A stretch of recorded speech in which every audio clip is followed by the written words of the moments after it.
پاکستان میں اب واضح طور پر یہ آسان لگ رہے ہیں اور بالکل یہ بات عیاں ہو رہی ہے کہ سینٹ انتخابات کو کوئی سیاسی قوت روکنے کا ارادہ نہیں رکھتی اور سب کو اس بات پر اتفاق ہے کہ سینٹ کے انتخابات ہو جائیں، کوئی مسئلہ نہیں ہے اور الیکشن کمیشن کے دیے جانے والے شیڈیول کے مطابق ہو جائیں۔ اس سلسلے میں جناب میاں محمد نواز شریف پاکستان مسلم لیگ نون کے قائد اپنی پارٹی کی دو ٹوک رائے کا پہلے ہی اظہار کر چکے ہیں۔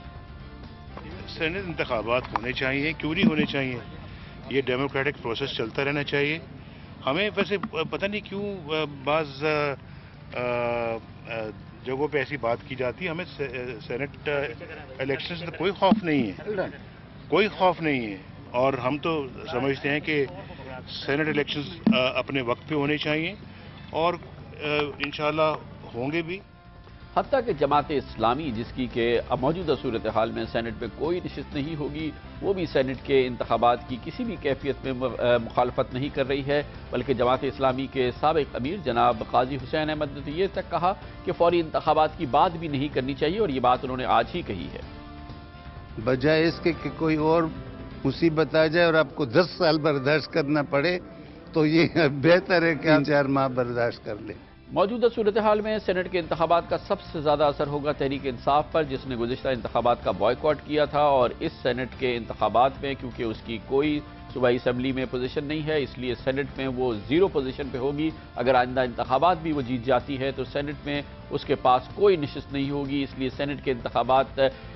عمومی تاثر یہی ہے کہ تحریک انصاف کو ناگوار گزرنے چاہیے، لیکن تحریک انصاف بھی ان الیکشنز کی شاید مخالفت نہیں کرے گی، اور یہی ہم پوچھ لیتے ہیں، اور اس کے لیے ہمارے ساتھ موجود ہیں تحریک انصاف کے سیکرٹری اطلاع جناب شفقت محمود۔ فرمائیے گا، تحریک انصاف عمران خان کیا سینٹ انتخابات کی مخالفت کریں گے؟ جی، بات یہ ہے کہ قانون اور آئین کے مطابق سینٹ کے انتخاب اگر ہوتے ہیں اور جو ہو رہے ہیں تو اس پہ قانونی طور پہ اور آئینی طور پہ تو کوئی اعتراض نہیں ہے۔ اگر کوئی اعتراض ہے تو وہ صرف اس حد تک ہے کہ یہ حکومتی پارٹیاں جو ہیں پی وی پی اور پی ایم ایل این، یہ اپنا اخلاقی جواز کھو چکی ہیں، عوام میں ان کی مقبولیت بالکل انحطاط بالکل زمین کے لیول پر پہنچ گئی ہے، اور جو سینٹ میں نتیجہ آئے گا وہ ان کی عوام کی جو اصل حالات ہیں یا عوام کی جو مقبولیت ہے ان پارٹیز کی، وہ ریفلیکٹ نہیں کرے گا۔ لیکن اگر انتخاب ہو جاتا ہے، قانونی اور آئینی ہے، تو جو بھی صورتحال بنے گی اس میں پی ٹی آئی اس سے ڈیل کرنے کے لیے تیار ہے۔ اس بات میں کسی کو کوئی شک نہیں ہے کہ پاکستان کی تمام سیاسی قوتیں اب اس بات پر متفق ہیں کہ انتخابات شیڈیول کے مطابق 2 مارچ کو ہی ہو جائیں، اور اس دوران کسی قسم کا کوئی سیاسی تلاطم نہ ہو جس کے نتیجے میں اسمبلیوں پر نقصان ہو یا اسمبلیوں کو تحلیل کیا جا سکے۔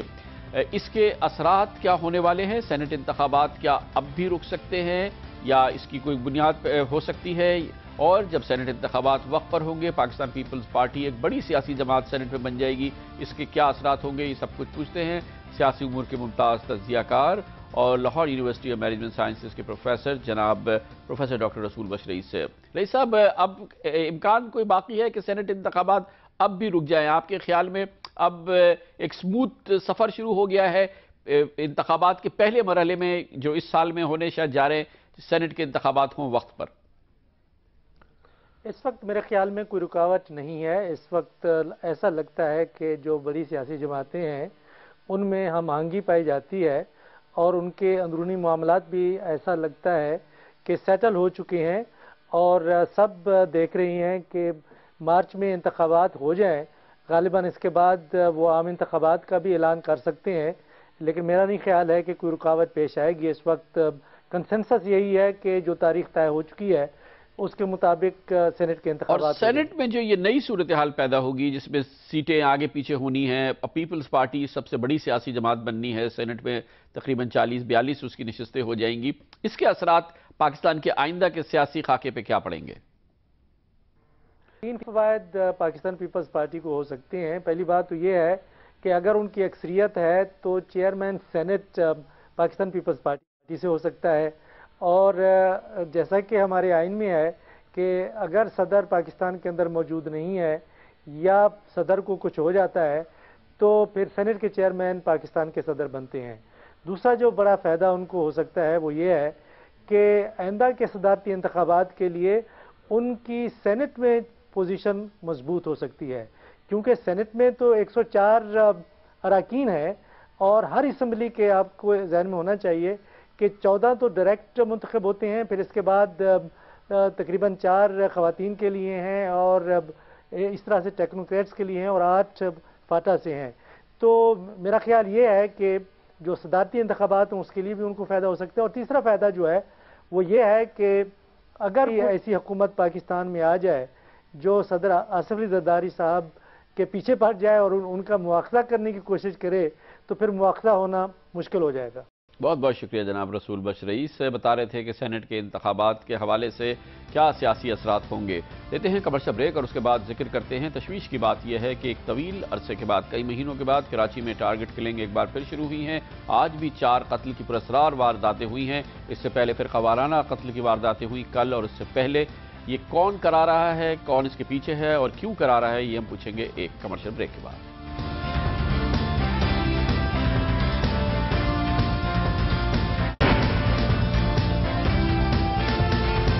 Welcome back. کئی مہینوں کی خاموشی کے بعد کراچی میں لگتا ہے کہ ایک بار پھر ٹارگیٹڈ کلنگ کا دور شروع ہو گیا ہے اور کئی ایسے وارداتیں ہوئی ہیں جس میں براہ راست لگتا ہے کہ نشانہ لگا کے لوگوں کو ہلاک کیا گیا ہے. گزشتہ سال اور اس سے پہلے کے سال اس حوالے سے بہت خطرناک رہے، لیکن اختتام سال جو اہم پیش رفت ہوئی تھی جس کے ذریعے سپریم کورٹ آف پاکستان نے کراچی کے واقعات کا نوٹس لیا تھا اور ایک طویل سماعت کے بعد 3 ہفتے کی تقریباً مسلسل سماعت کے بعد احکامات درج کرائے تھے. اس کے بعد سے کراچی میں ایک سکون کا بڑا پیریڈ آیا تھا، لیکن اس میں تبدیلی آئی ہے پچھلے چند دنوں میں اور